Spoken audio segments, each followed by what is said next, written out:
Civic পুলিশে চাকরি দেওয়ার নাম করে আর্থিক প্রতারণার অভিযোগ উঠল এক সিভিক ভলেন্টিয়ারের বিরুদ্ধে।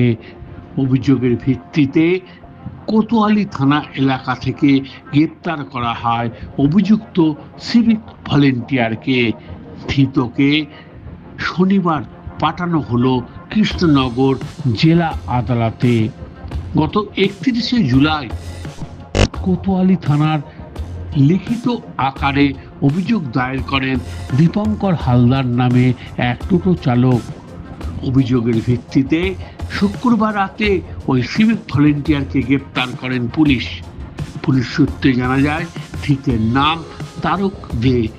সিভিক ভলেন্টিয়ার চাকরি দেওয়ার নাম করে 11,300 টাকা নেয় বলে অভিযোগ। দীর্ঘদিন হয়ে গেলেও চাকরি নেওয়ার পাওয়ায় টাকা ফেরত চাইতে গেলে টাকা ফেরত না দেয়। অবশেষে পশ্চিমবঙ্গ নদিয়ার কোতোয়ালি থানার দ্বারস্থ প্রতারিত হওয়া টোটো চালক অভিযোগ করেন। ছোঁয়ানা লাইভ, পশ্চিমবঙ্গ, বিশ্ব ব্যানার্জি।